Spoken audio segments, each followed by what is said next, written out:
Before we begin, we want to acknowledge that some stories and discussions in this episode of Radiant Resilience may touch on sensitive and potentially triggering topics. These may include themes of progressive vision loss and disability, childhood medical diagnosis, depression and anxiety, false hope and toxic positivity, and ongoing grief.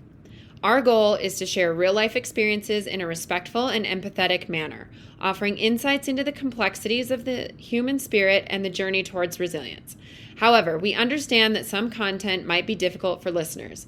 We encourage you to prioritize your well being and discretion when deciding to listen. Please remember this podcast is not a substitute for professional advice or support. If you find yourself needing assistance, we urge you to seek help from qualified professionals or trusted support systems. Your mental and emotional health is important to us. Thank you for your courage and for joining us in a space of understanding and compassion.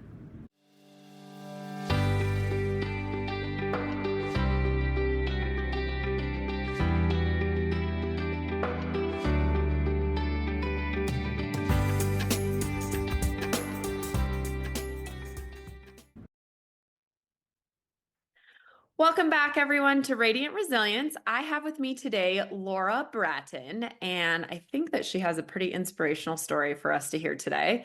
Laura, at the age of 9, was diagnosed with an eye disease and faced the difficult reality that she would become blind. Over the next 10 years, she experienced the traumatic transition of adjusting to life without sight. Laura adjusted to her new normal and was able to move forward in life as she graduated from Arizona State University with a BA in psychology. She then was the first blind student to receive her Master's of Divinity from Princeton Theological Seminary. She is the author of the book Harnessing Courage.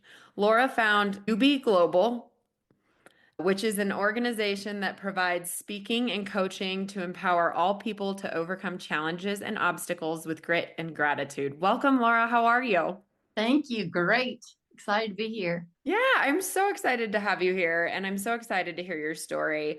So I'm going to let you start with age 9 and move on from there and tell us your story, and we'll talk about all the things. Yeah. So there was one defining situation at the age of 9 that completely changed the course. So life was going one way, and then because of this one doctor's appointment, life went a completely different way that no one was expecting. So up until and even through most of the age of 9, life was very normal, very typical. I was a healthy child, no health concerns. And then both my parents, especially my mom being a teacher, noticed that I was just holding books a little bit closer to my face. Okay. Or in the den, I would just always choose the chair that was closest to the TV rather than just normally on the couch or just wherever. It didn't really matter where I was. I was being very deliberate on the place I was choosing. Okay. As a 9-year-old, I wasn't aware of any of that I was doing that, but my parents were. So they made me just a routine pediatric ophthalmology appointment. We just did it in between 2nd grade and 3rd grade in the summer, just to get glasses or contacts, whatever was needed. Yeah. And keep going with our healthy little normal lives. Yeah, they probably just thought, oh, she just needs glasses, right? Oh, absolutely. 100%. That was the only train of thought. Yeah. Because the history of blindness was nowhere in my family. So that was the furthest from our thought. Okay. So I still, in my mind's eye, can see this and just hear the doctor's voice. So I did the appointment. I read the big E, most of the letters on the chart. Dilate your eyes, then doctor looks in your eyes. And after they did all of that, I was sitting in the chair and my mom was sitting over to my left. And I just can remember the doctor, he just was rolled back in his chair and just looked away from me and looked directly at my mom and just very serious, very concerned, said, there is a major problem going on in her retinas, and I have to refer her to a retina specialist. We have to address this. Okay. So my mom's instant reaction was, okay, sure, make the referral. We're getting ready to start a new school year. We'll do it sometime during fall break or Christmas break. We have time off from school. Still probably not thinking that it's going to cause. Oh, maybe, yeah. So he again said, no, you don't understand. You're not going to eat lunch. You're going to leave my office, drive directly to his office, and I'm going to make sure he works you in during his lunch to see you today. This is something serious is going on. Okay. So that was the moment where obviously my mom got it and called my dad and said, leave work, meet us at this retina specialist's office. The gift of me being a 9-year-old was that I cognitively knew and heard him say all that, but I couldn't emotionally process what the future would hold. Yeah. And I say that was a gift because it was like, I wasn't aware of what my future I couldn't fear the future yet because I didn't know what that meant. All I knew then is I could see. So I guess this is how life's always going to be. Yeah, sure. As a 9-year-old. Fast forward a few months, then that was endless doctor's appointments, blood drawn, my blood sent literally all over the world. Wow. And I ended up with a specialist in Emory in Atlanta. And a diagnosis couldn't be made. It's just a super rare retinal disease that the cells in my retina started to deteriorate. Mm. And all they could say is, we know they're going to deteriorate, but we don't know at what rates and like how old she'll be. We can't tell you it's going to be next year when she's 20, when she's 50. We don't know anything. We just know the cells in her retina are dying. The rest of the eye is fine, but it's the cells in her retina. Okay. Again, I remember that conversation very vividly. And my response was, Mom, can we go to Starbucks now? Like I literally that. And she's now we can laugh. My parents can laugh at that. Like, we just had our life changed in 30 seconds, some as parents, and you're sitting there asking us for Starbucks. Like, yeah. But again, that was the gift of a 9-year-old. Yeah. When it became real was when I was at the end of middle school. So between 9 and about 14, I didn't lose much sight, just a very minimal amount. Were you having to go to the doctor often then to get your eyes checked, or? No, that was only like once a year, because once it was discovered, there's nothing we can do. At that point, genetic testing was not where it was now. So there wasn't constant testing. It was just constant blood work in the beginning. Okay. Like that summer, my veins were completely shot. I mean, with either arm, they just physically could not access my veins anymore because I had so much blood drawn. Oh, man. But once we were through that, there wasn't really further testing because nothing was available. Okay. So again, my parents are living with this reality, the emotional reality of knowing what's coming. And I really wasn't, because again, I'm a 10-year-old, 12-year-old, I can see. Yeah. So that's just life. When it became real for me was, like I said, at the end of middle school. I was in geography class and the teacher just said, like he said every day, pull out your notebook and start copying down the notes that I put up on the board, like new vocabulary words and definitions. Yeah. So I pulled out my notebook, like I've always done, on my desk, grabbed my pen, and I looked up at the board, and all I could see is like black. It almost looked like shadowy blobs. Okay. There was really nothing defined. Like it certainly wasn't letters. Okay. So I looked down at my notebook, kind of thought, oh, that's weird. Maybe there's something wrong with the print. Yeah. I was, again, not thinking my vision. Looked back up at the board and it was the same thing. So then I looked around, everyone around me is just writing down notes. So I thought, okay, maybe they're just writing down the words they know we have learned in geography class recently. So I asked my neighbor, how are you copying down the notes on the board? Are you just writing down words? There's nothing there. Oh, no. Her response is what changed my life. She just so casually leaned over and was like, Laura, what are you talking about? The print is completely normal.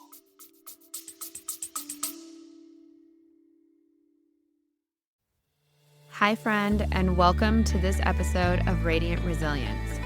We are always looking for new guests on the podcast. I want to highlight you if you have a story of resilience that inspires others. Everyone has a story, and I believe that sharing yours can help others feel less alone. Are you ready to share your journey and inspire others? I want to hear from you. Every story has the power to impact lives and foster a supportive community.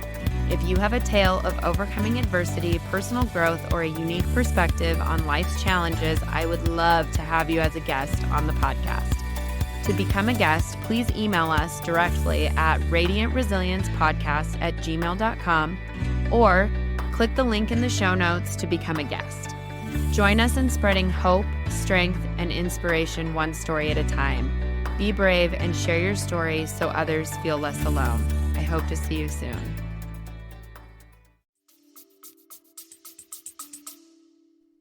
Was she aware? Had you talked to any friends or anything about what was going on? Yes, they knew. Again, they knew that, okay, I had to use large print books sometime. I would sit at the closer to the board in front of the classroom. Yeah. Again, they couldn't grasp, just like myself, because of our age, the reality of what could happen. They just knew, oh, she just needs to sit at the front of class. She just has bad vision. Exactly. Okay. She just has bad vision, no big deal. Okay. So they did know that, but not at all, hey, she's getting ready to lose everything. So when she said that, from that moment forward, I could not deny the reality. Oh my gosh, I am losing a significant amount of sight. This is life-changing. This is really what that diagnosis at 9 became real to me at 14, 15. Okay. So did you go home and tell your parents then, or? Oh, 100%. Yeah. 100%, because everything had to be adapted. Yeah. I could no longer read my textbooks. I couldn't even open my locker. Oh, wow. Remember like the where you had to match up the numbers? Yeah, the padlocks. I hated those things. To be fair, I could see, and I still couldn't get my freaking locker open half the time because I just never got it. I had to do it like 4 times to get it arrow. Right. Yeah. Couldn't do that anymore. Just as far as walking around, if I was walking down the hall and you were coming towards me, it wouldn't be obvious that I couldn't see. So my mobility vision was still good. Okay. But my up close print vision was not good at all. And my depth perception was starting to go. So again, that's why those letters look distorted. Okay. Because my depth perception was going. Okay. So what was that like emotionally? Denial. Yeah.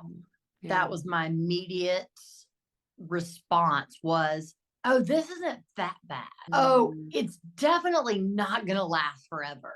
I'm just going to pray my way through this, and I'll just wake up and magically have 2020. I'll just manifest my way through this, and my vision will come back in no time. Oh, this will be done by high school. I think there is definitely something to be said about toxic manifestation, because we constantly are told, you think about it, you pray about it, you visualize it, you do all these things, and you're gonna be that like miracle person that all of a sudden you're gonna wake up and see one day, and your whole world's gonna be back to normal. Yes. And everything's gonna be great. And then there are just some things in life that is not going to fix. Right.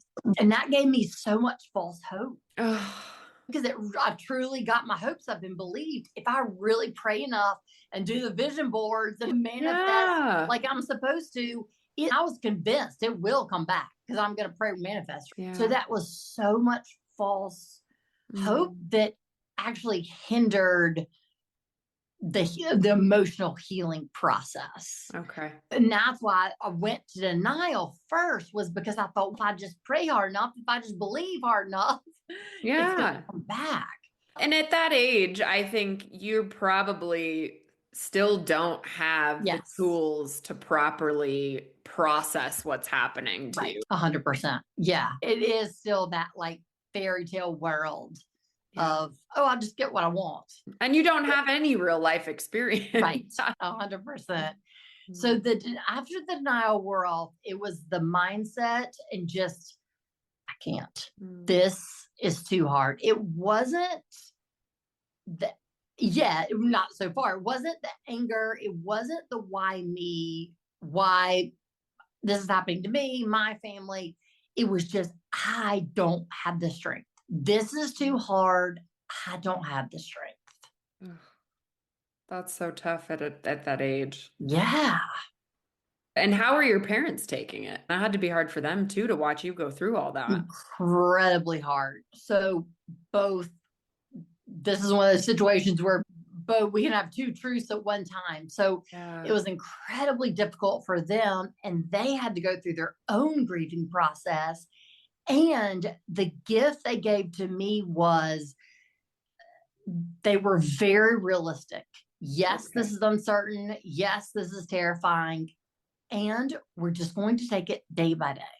We don't know what the future looks like. We don't know how to navigate through this, but we'll just take it day by day. Yeah. And so that was the gift they gave me, is I was screaming at them and praying and crying myself to sleep at night saying, I can't. They were just very steady and just, I know, but we'll just figure out tomorrow. All you have to do is wake up and get dressed and eat breakfast for school tomorrow. Like literally, we took it that small segments in those first couple of years. It's like, okay, just focus on getting up, getting a shower, getting dressed, and getting breakfast, and then we'll figure out the rest of the day. So just taking it hour by hour, that gave me strength. Yeah, for sure. I think that's a great way to approach a lot of struggles, right? Just like Yes. the next step, the The next next step in step. front of you. So Yeah. that's amazing. That is how they worked through that with you. Yes. That was, again, I didn't recognize that gift as I'm going through it. I'm a teenager. Yeah. So I didn't recognize. I was like, y'all are mean. Y'all should just feel sorry for me and let me stay home for school. Yeah. I interpreted, that's not very compassionate. But what I realized is that was the greatest gift ever, because they didn't have one older brother. So they didn't treat him one way and me another way. Okay. It was just, we're both their children. Yeah. They didn't lower their standards for me. They just made accommodations where accommodations were needed. Okay. So you said you were thinking, I can't do this. That was Yes. your thought process. So what did Yes. that look like to you? Do you remember in your head? Like, is that just not going to school? Is that what was, I can't do this? What did that look like to you? So the way that looked like was extreme depression and constant living in a state of panic attack. Okay. So that I can't was the emotional response was just that extreme depression and anxiety of so yes, I did keep going and getting up and going to school and trying to get through the day, but inside emotionally I was shutting down. The depression was so overwhelming. The anxiety was so overwhelming. And even through in those high school years, in these times where I'm saying I can't, my parents were saying, okay, we found a counselor for you. We're going to have this therapy session and just have you go and have a safe space to talk where obviously we're not in the room. So you can say what you want to say. You don't have to say what we want you to hear. And I was like, I don't need a counselor. Nothing's wrong with me. Because again, it was almost such deep depression, anxiety. I didn't even recognize it as that. Does that make any sense? Yeah, again, at It's that like age, you're so deep in it, you don't even realize it. yeah. And that's a lot of that stuff ends up being hindsight's 2020, right? Yes, There's been yes, so many times in yes, my life that I've been in survival mode and yes, never realized it in the moment until after yes. the fact. And I'm like, oh, I thought I was coping well, but I Right. wasn't coping at all. But I was barely surviving. And high school is so hard anyways. It's Yeah. such a tough age. There's so much going on in Yes. school and it's just Yes. really hard. Plus you're going through puberty and all that Right. stuff too. So Yes. I That, can only imagine yeah. how difficult this was added on top of normal teenage Normal things as teenage. well. Because I was trying to do both at the same time.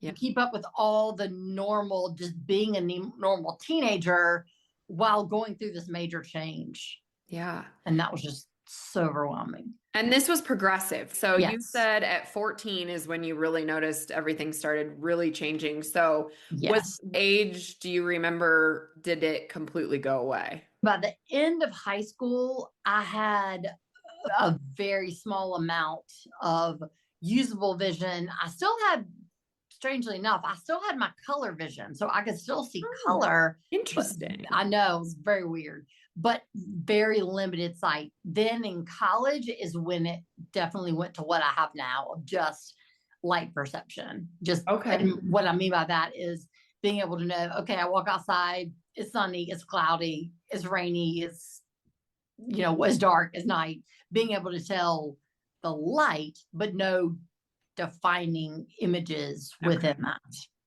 Okay. So as you're going through this emotional process, you're also not totally to the end point yet. Right. And so I could see where like in your mind, you're like, no, this is still not happening. That just drug out the denial process for way longer. It did. Absolutely. Because at each point I was like, oh, it's going to stop here.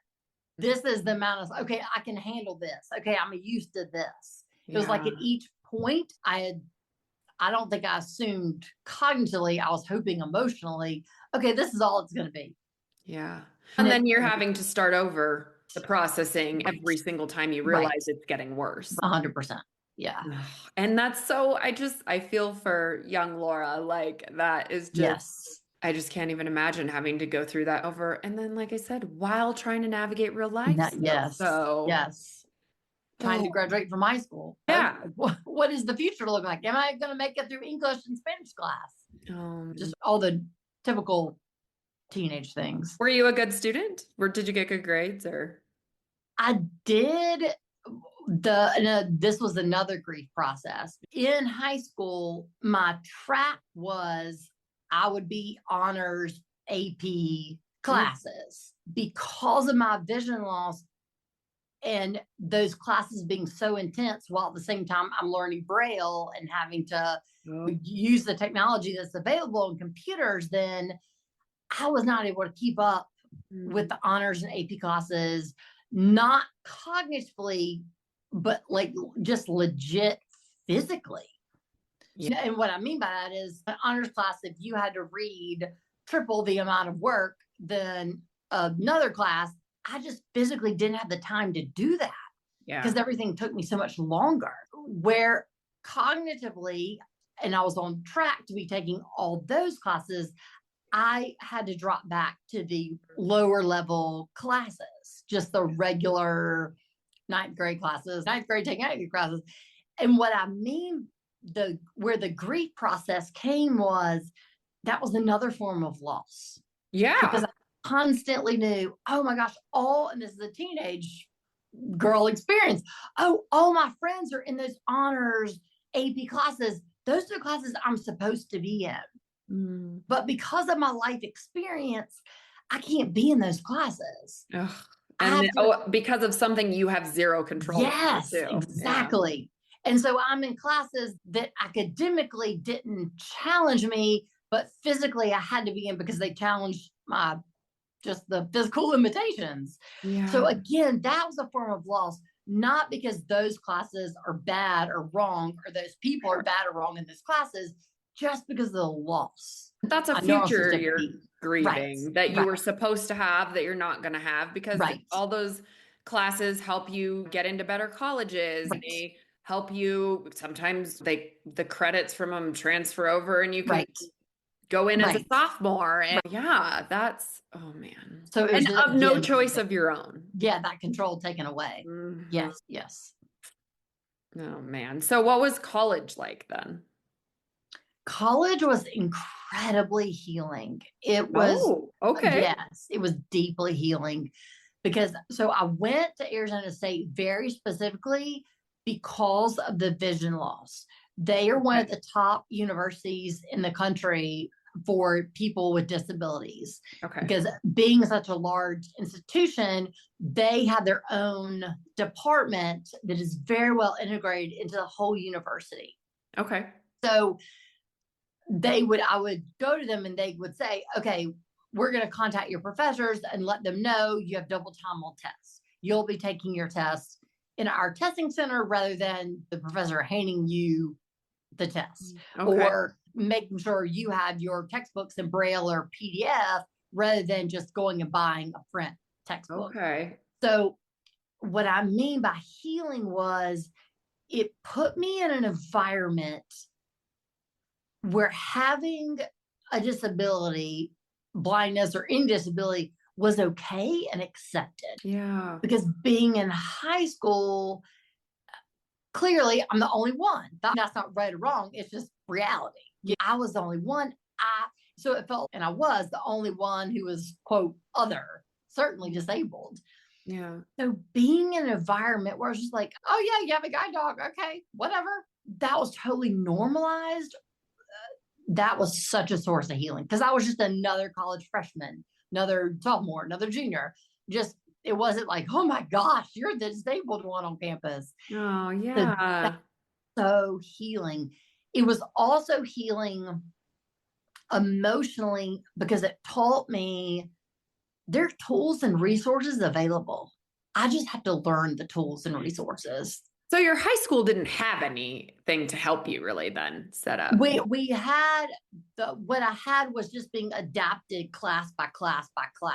Right. So I would have a teacher who would read tests to me or read textbooks to me or produce things in Braille. So we would just take it class by class. So that was great, but not on overall integrated into the whole school system. Okay. Okay. Yeah. So then college, I feel like probably a lot of universities are probably a little bit better off Oh than yeah, much high 100%, school. So 100%, and especially now. yeah. Even now more so than when I was in college in the early 2000s. It's very different. But yeah, so that was healing because it taught me, oh, I'm not the only one. And oh, there are resources out here that all I need to do is to tap into the resources, learn how to know what resources are available. So that was physically and emotionally healing. Okay. So what kind of changes did you, probably some of this is obvious, but what kind of changes did you have to make once your vision was completely gone that were maybe difficult to do? The most difficult or transition was the emotional mindset piece. That was much, much harder than the physical 100 times over because I was, like you said earlier, I was constantly grieving. So I had to go through the start and continue through the grieving process while learning to accept myself in a completely different way. Yeah. And realize, yes, in those high school days, I'm saying I can't. And that's exactly how I feel. And I choose that I can because of the support around me. In college, in high school and college, the most difficult transition was the mental, emotional. Okay. 100% learning. I'm still me. Yeah. I just can't see as well. Like I didn't become some new person. Like I'm still me, my personality. My brothers still treat me like his annoying little sister, which of course in the beginning I'm like, you're so mean. Just like I thought of my parents.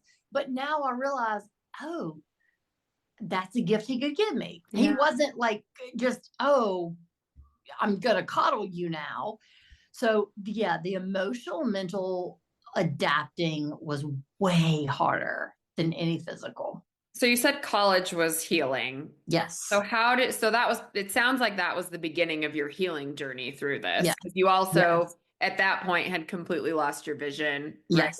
Pretty much. And then you've started this healing process of realizing you have all these resources and there are things out there that can help. So how was that process then? That process was a slow, ongoing process. So there wasn't one moment when I woke up and just said, okay, I'm done grieving. I feel good. Let's go. I'm done with that. I'm through. I'm just emotionally healed. Let's go. But it was the constant, slow process of realizing, all right, maybe I can today. And then maybe I can for 3 days. And then 3 days became a week. And then a week became 2 weeks. So that's what I constantly talk about and speak on and coach on is that grit. That I learned the grit was not just pushing through, being strong, just figuring out a way to get through it and not acknowledge the pain, but acknowledging the pain while still choosing to move forward. And a mentor of mine gave me an incredible piece of advice in college. I was getting ready to start the freshman fall, and I was sitting in her office, and she just said, Laura, I just want you to know, you think you're through the grieving process. You think you went through the grieving process in high school. Yes, you did. That's true. But also, I want you to know the grieving process will go on for the rest of your life every day. Yeah. And she said, that's not a weakness. That's not a negative. That doesn't mean you haven't accepted your blindness. It's just part of your new normal. Mm. And my instant thought was, oh no, I'm good. No, I'm done. I've got that grieving thing down. I've checked that box. No, I'm good. Maybe that's for other people, but not me. Like, I'm done with the grieving. But she gave me permission. She gave me incredible healing because she gave me permission to continue to grieve what I did not have anymore while still choosing to have that grit and move forward. Yeah, because do you still find challenges every once in a while that every single day, every single day, of that constant both and. I grieve and I choose to move forward. Yeah. There's a lot of people I know that have gone through stuff that are told, oh my gosh, you're so strong. And I've talked to so many people that are like, dude, I had no choice. Exactly. That's my exact answer. You're like, what else am I going to do? I have to live my life and I have to push through this the best way I can. Yes. I can't tell you how many people still say that to me. And it certainly in the beginning said that to my parents. Oh, I could never do what you're doing. And my parents' response is, you're just gonna stop loving your child? Yeah. You don't have a choice. What does that mean? I could never do what you're doing. That's an interesting one to discuss too. I've never really thought about that one because because if you were in my shoes, you would have to do it. You would figure it out, right? Yeah. Yeah. My mom has a really good example that she talks about. Is interesting now that a couple years, maybe 2 or 3 years before all this happened. So I'm 6 or 7. She said, I remember reading an article in a magazine about a man who had lost his sight as an adult, not as a child in a parent situation, but as like a 40 or 50-year-old. And she just thought to herself, gosh, I have no idea how he does that. I just don't know how he does that. She just remembers that very like saying that to herself. And then when she makes the comparison, then when you're thrown into it and it's your life, you don't have that time to say that or think that. It's just figuring out the next moment. Yeah. Yeah. You have to get through it. I have a really good friend that's going through cancer treatments right now. And people say that to her all the time. You're so strong. And she's just, what else am I supposed to do? I am fighting this cancer the best I can. I'm doing the treatments. Like, we just don't have any other choice in those situations. And I think I'm really going to think twice next time I say that to somebody. Yes. Like, I could never do what you're doing. Yes. If you were in my shoes, you'd have to. You would. And I have to remember that they're saying that from their current lived experience. Yeah. And I'm like, no, you couldn't, because you're not asked to. You're not forced to. But if you were just forced to, you just don't have a choice. You're in a totally different mindset, a totally different perspective. And we all still have to live life. So you have to figure out how to do it the best way possible. 100%. Oh my goodness. So this is an ongoing thing for you. So what is it like to navigate something like that is a constant in your life now, instead of it being a big event and then moving on from it? So I very intentionally use the word when I'm speaking and when I'm coaching, working with people individually, navigating through change. Because from my own experience, because it is constant, is constantly navigating. Yes, I'm through the initial adjustment and adapting, but still every single day I have to adapt and adjust. It's living in that space of that mindset of, okay, this is hard Clearly, I wouldn't choose it. I wouldn't wish it on anyone. And yet, I choose to move forward. I choose to focus on the gifts, the purpose, the meaning, the value that I still am. Yeah. So, getting to that place of, I know that I'm enough. I know that I'm a worthy person, and I still deeply grieve. Yeah. And that's constant as we go through life. Just recently, a real world example. Yes, I'm adjusted. Yes, I'm not in that initial college, high school days, but it's still, the grieving continues. Yeah. I was getting so overwhelmed by a particular situation, and I can't handle this. I can't do this. And just burst out in tears. And then I realized, after a good cry, okay, it's healthy, and I had to get that out and release those emotions. And then what's the next thing I'm going to do? And just what do I need to do the next hour? Okay. And again, that real world experience, a few hours later, there was already a dinner planned with some extended family member. My first thought as I'm sobbing was, I'm not going to dinner. I can't go. I'm a mess. I just want to sit here and cry. No. And then I thought, no, moving forward is going to that dinner and enjoying the laughter and the food and just enjoying the company. That helps me move forward, because that's, again, acknowledging the difficulty of the day and feeling overwhelmed, but also choosing to move forward. I love that, because I love a good cry. I am a crier. I cry about everything. Yes. So yes. I think actually my sister texted me the other day, and she was having a rough day. And I was like, have you had your cry yet? Go ahead and get it out. Get it out, but don't sit in it. And that's the key. Don't sit in it. Because I wanted to make that a choice. Oh, let me just sit in it and not go to the dinner and just cry. But making that choice of have that good cry and go to the dinner is telling myself and teaching myself and reminding myself, you do both at the same time. And this is real life. This isn't, oh, you're just going to cry and never going to cry again. It's you constantly do both in the span of 3 hours. Yeah. Yes. So that's a real world kind of example of my mindset, my emotion day to day.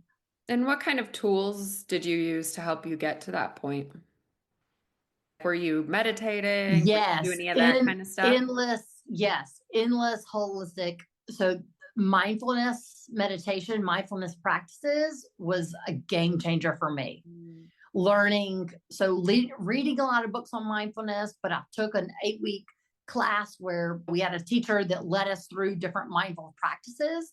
Okay. So learning that thoughts are just passing thoughts, they're not facts. That gave me the perspective that I needed, because I thought, okay, if I think, oh my gosh, I'm anxious, then I'm going to be anxious forever.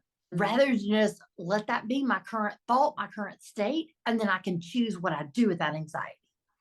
Yes, mindfulness was incredibly healing. Exercise is incredibly healing as well. Yes, I think that we don't talk about that enough right now. I think it's becoming more talked about, but in regards to mental health and how it makes you feel overall, not just to get fit, not just to lose. And just that daily exercise is so incredibly healing, because your mind, or for me, my mind just focused on the exercise. Oh my gosh, this hurts. Yeah. But it's such a good to have those endorphins. That improves my sleep. That improves my anxiety. That improves my depression. Just doing exercise outside, just in the nature of the sun. Another big component to the mindset, the healing, was my eating habits. Oh. So cutting out processed sugar, cutting out a lot of processed foods. I can't put into words how that took my anxiety from sky high to a manageable level. That's amazing. How did you figure out what foods? Was that just something you worked on yourself, or was there like something that you were like, okay, there's like keto and there's carnivore and there's stuff like that? Or did you just do your own research and decide what to cut out for yourself? I did both. I did my own research, and then I just tried everything. I would try the keto. I would try the vegetarian. I would try the meat. I would try the juicing. Yeah. I would just try everything and see what worked. Okay. To just find a healthy balance. And what I've also been very mindful of is keeping that 80-20 balance of, because there was a while where I was so rigid. I can't put one piece, I can't have one thing that's processed and I eat it one thing ever. Yeah.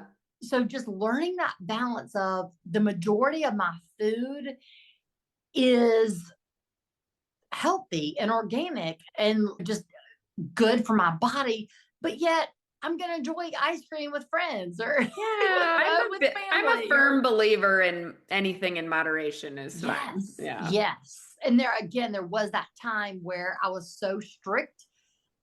It was not healthy. The other way. Yes, I went the other way. And so again, okay, most of the time I eat healthy, but again, when I want to enjoy that ice cream or those French fries from Chick-fil-A, right? Yeah. I'm going to do it and enjoy that. Yeah. So diet, or I don't even say diet because it's not like a certain amount of time, but eating healthy, creating that lifestyle and exercise, just incredibly healing. Essential oils have been very healing. Okay. Just to focus on the smells, the scent, just that natural application.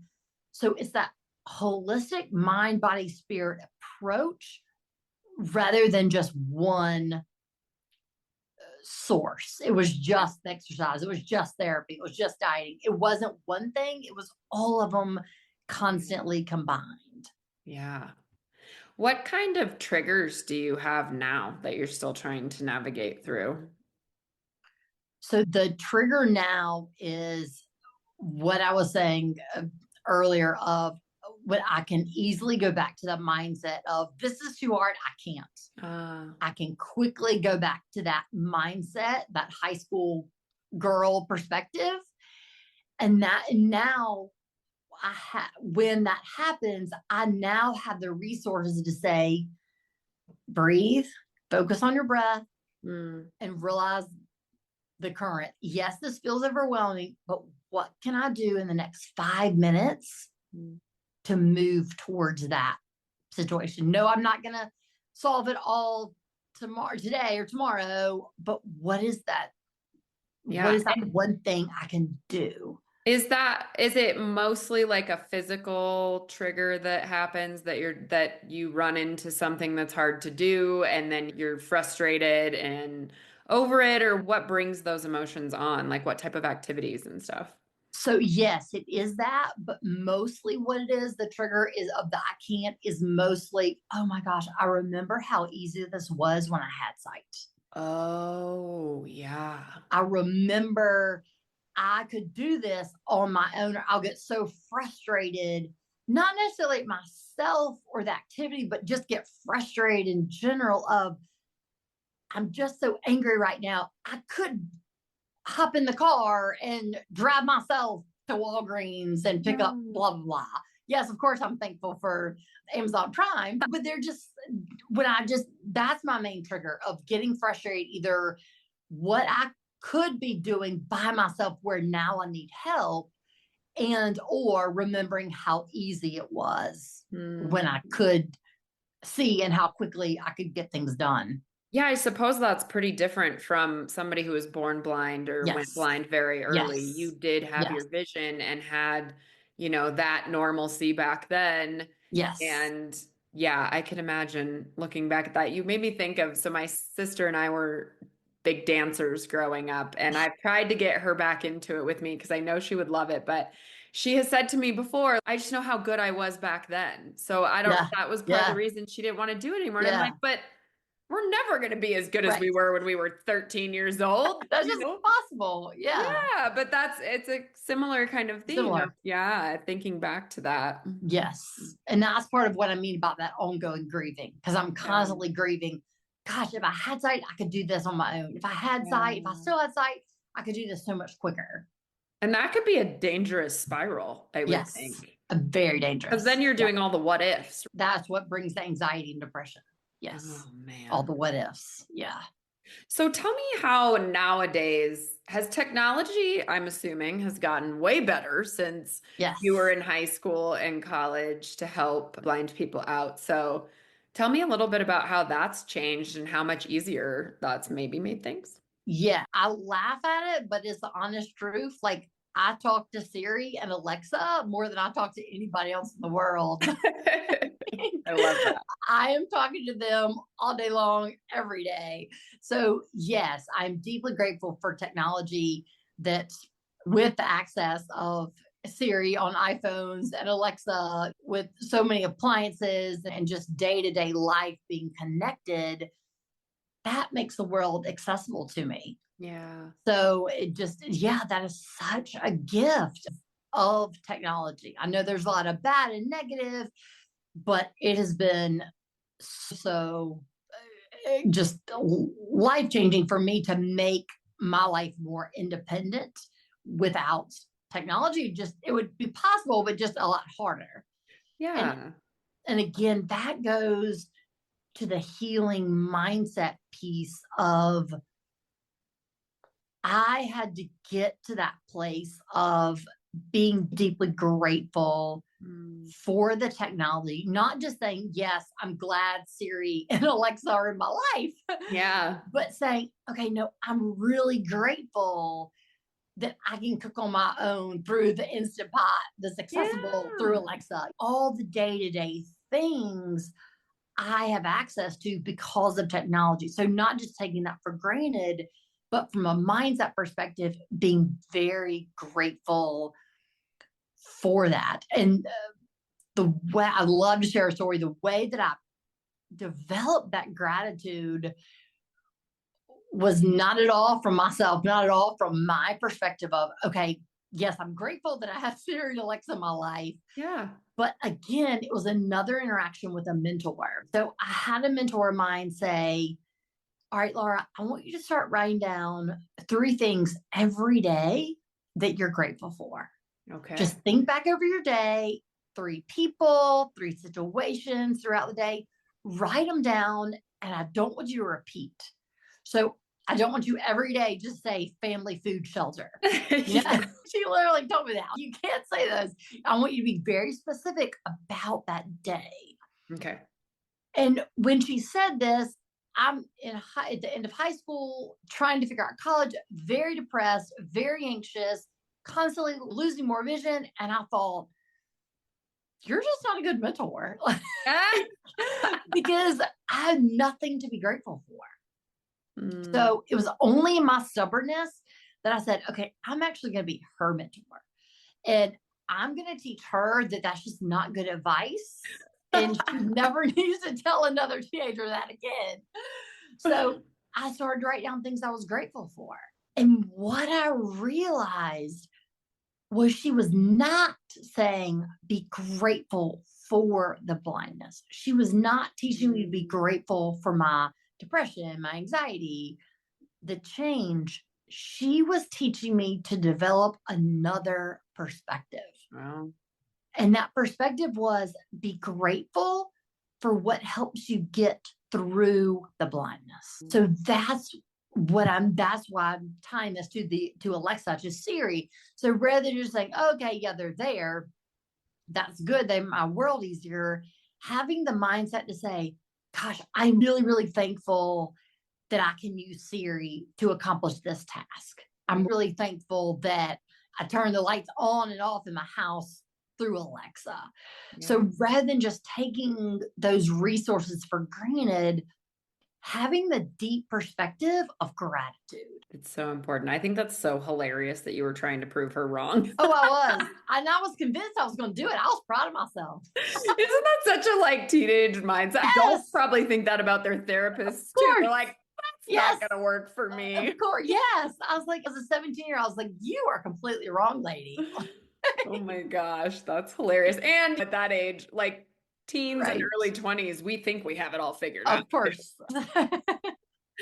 Oh, that's a great Yes. story. I'm so glad that the tech, what about going out in public technology? Has that improved really? So that's improved as far as again, people's mindset. Okay. So what I mean by that is just, it's not like I walk into a place, and when I first got, I've had 2 guide dogs, and both of them about 10 years apiece. So 20 years total of guide dog life. So when I first got my guide dog and I'd walk into somewhere, it's like, oh my God, there's a person with a guide dog. And then fast forward to a year ago, it was just like, okay, there's just another human being walking in the store. So it has, as far as not necessarily, not from the perspective of technology, but from the perspective of just acceptance, of just, okay, there's just another person in the restaurant, in the whatever, just in the world interacting. It's not, oh my God, you're a blind person. How'd you get here? How'd you do this? Or whoever I'm with, it's not, oh, that's so cute. You're with a blind person. It's just, oh, okay, y'all are just doing your thing, being you. So the acceptance piece is an incredible gift that is very different. I love that, because that means that our society actually is getting better at things. Yes. Even yes. And I think that's a good message right now, right? Yes. Like to hear. Yes. We are learning from our mistakes. We are becoming better people slowly, but yes, absolutely. Yes, I can tangibly, and even my parents, my family, my friends will tell you, kind of in those early days, people would literally come up to my parents and be like, oh, that is so great that you have your daughter out in the world. Oh my gosh. And now it's just, oh yeah, that's okay. That's just your family member, your friend, whatever. It's absolutely no big deal. So it just, yeah, tangibly, not only myself, but just my friends, my family can tell you, just, it has so been normalized, and that's healing. We can all just be ourselves, and just, that's okay. I'm constantly baffled by what people say to people. Oh, me too. And I'm sure I've been guilty of it too, but I'm like, what? Yes. What, your parents are just supposed to lock you in the house and not take you out? That's literally what my dad said, because we were exercising at an exercise place, and I was on a stationary bike, and I don't remember what my dad was doing at the time, but someone realized that we were connected and pulled my dad aside and was like, that is so good you got her out in the world. And he was like, what am I supposed to do? You lock you in your bedroom? Just because you can't see. You don't get to leave the house anymore. You got to stay there. You got to stay in and not come out. And how do you, as the parent, respond to that? It's just, I'm just like, he's doing my thing as a parent, the best I can do. What am I supposed to do? What do you say? Thank you, I'm a great parent. It's just right. To you being a parent. So yeah, the comments and the things people say, I'm always, like you said, totally baffled. I feel like I could do a whole podcast episode on people saying insensitive things in those, in so many different scenarios. Please let me be on that podcast. It's wild to me. I'm just crazy. Yeah. Most of the things that people say, I'm like, if I repeat that, no one will really believe me. No one actually said that. Yeah. So what about like when people try to give you solutions? I'm sure people try to solve your problems for you. Every single day. They assume they know what's best. Yeah. And so, quick backstory on why, then what my response is going to be. That's another gift that my parents and my brother very much instilled in me was, okay, we are going to give you the tools, but it's up to you to figure out exactly what you need and what's best for you. And you have to learn how to communicate that to the world. And again, in the moment, it was like, you're being mean, just do it for me. Yeah. But what they were teaching me was, you have to know what is best for you. And then you have to be able to clearly communicate that to other people. So I share that to say, that's just my mindset, how I've learned to adapt and advocate for myself. So many people all day long will do something that actually is not helpful. And so I'll give you a real world example. So there was several years ago, I went to a naturopath doctor's office one like monthly or every 6 weeks or whatever. Yeah. And there was a person there who every time I had an appointment, they would see like me get out of the car and open the door for me to the office, to the waiting room. For me, having a guide dog, that is not helpful because the guide dog is trained once you orient her to the space. The guide dog is trained, walk right to the door and put your nose right below the door handle. Okay. So what I do is I know that where the dog's head is, the door knob is going to be right above. So then that's where I just grab it, open the door. So for me, it's safer because then I have control of how much the door is opened or closed. Right. I don't know if the door is cracked or if it's completely open or 3/4 open. I don't know. So I need that control to open the door on my own so that I know how much it's open. Does that make sense? Yeah. Yeah. So this person would just always open the door for me. And it actually made the situation more difficult and harder, not only for me, but very confusing for the guide dog. Yeah. Because they were like, what's my job? Like, Yeah. Where's do I put my nose on the door that's already open? Yeah. I don't know what to do. So it wasn't helpful for me or the dog. The dog doesn't understand chivalry. Yeah. So that's where I have to communicate. I appreciate your help. I appreciate to you that seems like it's helping me, but actually that's making it much harder on me. And the same person would do the same thing when my appointment was over, when I was done checking out, they would automatically open the door for me. And I was like, that's really hard. It's just, it's much easier for me to go to the door. And all my friends, family, everybody knows, don't ever open a car door for Laura. Yeah. Put her hand on the handle and let her open the door. So again, she knows how much the door is open. So that's what I mean. It's up to me to clearly communicate, hey, it's really helpful. I know naturally for everyone else in the world, it's compassionate if you open the door. Yeah. But for me, that actually is not helping me. Was that hard to figure out? It sounds like your family was very nurturing in that regard, but like in the beginning, because I'm a people pleaser, so I could see me just being like, oh, it's fine, I'll figure it out. So was that uncomfortable for you, and did it take time for you to Remember, start I'm from the deep Southeast. So being from South Carolina, you're Southern, you want to please, and then even more with the Southern on top of that, right? So you have the people pleasing and the deep Southern. Oh, I'm just okay. You never you would never say that. Yeah, I had to learn. And that was a slower process for me because of that deep people pleasing and Southernness. You always want to be polite, but sometimes that politeness is harmful. Yeah, I had to get to that point where, Laura, do you want to be polite or do you want to stay safe? Because there were, again, using that example of the door handle, there were certain times where the door would be open. I didn't realize it. And I banged my head into the top of the car door. You know what I mean? So it's, do you want to have bruises all over your face? Or do you want to be polite? Yeah. So again, it's that survival, coping, adapting.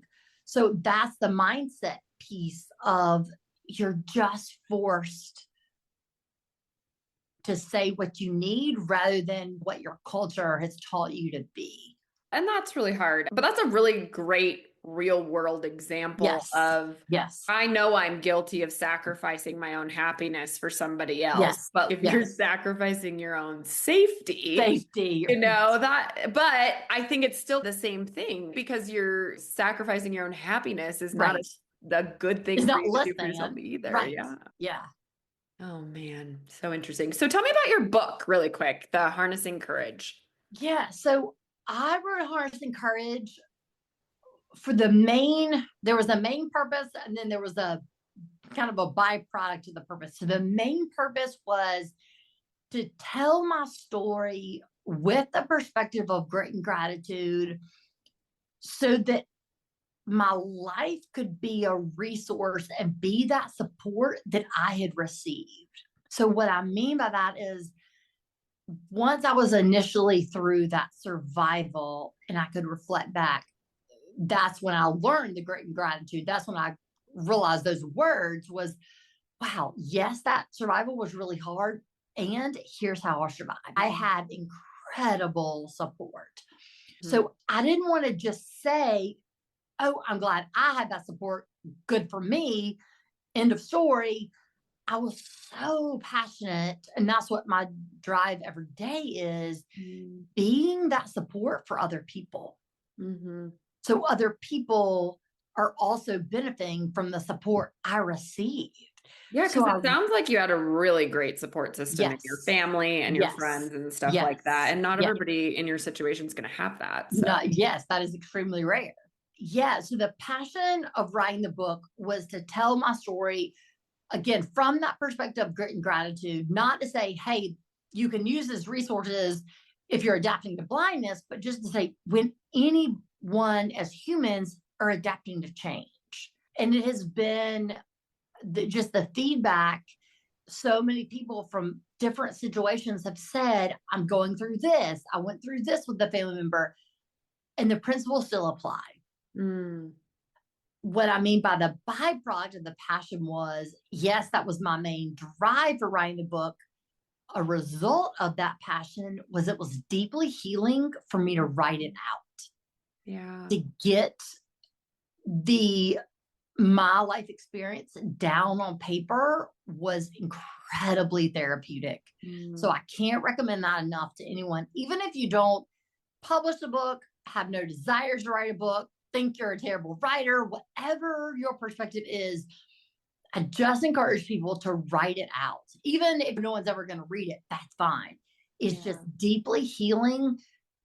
The act of writing it, somehow getting it out of our body, that form of release, is very therapeutic. So my passion was to share, but I also received healing as I wrote it. Amazing. I love that. And then, can I talk about the title? The name of the title? Yes, please do. I was very specific. The Harnessing Courage, again, connected with that passion of why I wrote the book. Harnessing Courage, I was very deliberate on the title because the strap that goes around the dog and then the end of the strap, which is the handle, which is what the person holds, what I hold on the guide dog, and then the handle that I hold, that's a harness. Okay. So to hold that harness and trust that dog to physically move the world took a lot of courage. Like, I'm going to trust this little black lab through my eyes? Seriously? I'm not sure about that. I named it Harnessing Courage for the physical reason that I had to have courage to trust that harness to keep me safe. And also just the emotional, every day I had to harness the courage to have the mindset to move forward. I love that. So that's why I named it that title. I love that. That's so good. So people can get that anywhere? Yes, so that's Amazon. Yeah, and that's my website, anywhere. Yeah. Awesome. So tell me about UB Global. So that I formed that organization out of the same passion that I wrote the book. So the organization, I do professional speaking and coaching all around how do we as organizations and we as individuals adapt as we navigate through change? What resources do we have to get through change? So again, I'm so passionate about giving voice to how do we grieve the difficulty and move forward at the same time. And doing both is equally as healing. Okay. So as I referred to that, the mentor giving me permission to grieve just through the speaking and the coaching, giving people the gift of knowing it's okay to grieve and to choose to move forward, to be anxious and take that one step forward, do that, make that one phone call or send that one email that seems so difficult to call or to send, just from my own lived experience. That's the passion and that's the force behind the speaking and the coaching. Amazing. Let's talk about change for a minute too, because there are a Yes. lot of people, let's even just like small change. There are a Yeah. lot of people that really struggle with change. Yes. Most of us do. Yeah, and yours is on a much bigger scale and Yes. continuing, but there are people But out there that really Mila, struggle with just small changes in life. yeah, because it forces us to do life in a different way, Yeah. to Oh, that's do good. life in another way than we're used to. It takes us out of our comfort zone. And we're very much creatures of habit, Yes, right? yes. We can't just be an autopilot. Change change brings up a lot of fear, brings up a lot of uncertainty, anxiety. Mm, So to be able to accept that is reality, having those feelings of fear and anxiety and uncertainty, that's not bad. That's just part of our human experience. What mm. we do with it is what we have the power over. And there's a bit of a control piece to that too, right? Like Yes. when things change and you don't have Yes. control over that, Yes. again, not even necessarily big changes that we're talking about here. Little changes can throw people off immensely because they don't feel in control anymore. Yes. And again, for me, that was a big part of the mindset, the healing, realizing I don't have control over my vision loss. I do have control over my response to it. And so that's, again, also what I talk about so much in the speaking and the coaching is no, we can't control these changes that are happening to us, but we can control how we respond. Are Yeah. we going to be in the victim, constantly negative, have the change? Are we just going to be stuck in that fear, uncertainty, or are we going to choose to adapt and adjust and move forward into that new normal? So exactly what you said, controlling what we can control because there's so much we can't. Oh my gosh. Yeah, that's so good. I just love it. It's so scary and so hard. And Yes, I don't know if I know a person that has never right, struggled with those right. two things. I don't know if that's possible. Yeah, yeah. Change can be scary. It Yeah, really can. yes. All right, so you do coaching, you mentioned. So what does it look like to work with you on a coaching level? So I love the one on one work because that's where I can work with someone very specifically on the change that they're facing and help them to navigate forward section by section, moment by moment, day by day. Okay. So, for example, when I was working with an athlete who was just getting back into her sport after experiencing a major physical injury that took her out of the sport for a while, the grit looked like first just believing in her when she didn't believe in herself. Because that fear was, oh my gosh, when I start playing the game again, start practicing again, what if that injury reoccurs? Yeah. The fear, the anxiety, or like you were saying about your sister, what if I'm not as good as I was before the Yeah. injury? That fear, giving her the vision and say, okay, let's just sit there for a minute. Just let's sit there for a second and feel that feeling, and then let's choose to do something with it. I remember one specific day when she was beating herself up because she's like, oh, I'm anxious. I shouldn't be anxious. I'm anxious, but I shouldn't be anxious. And I finally Mm, said, why should you not be anxious? yeah. Look what you've just been through and just recounted. Okay, what if a good friend or a complete stranger came to you and you've gone through your experience? What would you say to them? And she's, oh, I would just support them. And I was like, absolutely. So that's the gift you're going to give to yourself. And I think validating those feelings for people is Yes. huge because we don't get Yes. enough of that. Like Yes. she's telling herself Yes. not to feel that way because she knows she probably shouldn't Right. for a million other Right. reasons. The reality is she feels that way. She feels that way. And those were her words. She was, thank you for just validating me. I mean, that was probably the greatest gift that she took away from our time together is just, I validated, yes, you have every right to feel that feeling. And you also have every right to choose what you're going to do with it. Yeah. So I would constantly say to her, feel the anxiety and then choose to let it not overpower you. Yeah. And so that's what we spent our time focusing on each session was how she can live in both worlds, feel the anxiety and then choose to move forward and return to her sport. Amazing. So you prefer the one-on-ones then? You don't do any like group coaching or courses or anything? I don't do coaching, or group coaching, but I love the speaking to groups and organizations because that's basically like a group coaching in a bigger sense. It gives you the opportunity to present the ideas and then have the group bounce ideas back and forth on each other, how they can apply it to their specific change. And I'm just the facilitator, the guide. So yes, I love both. Amazing. And if people want to work with you, what is the best way to get a hold of you?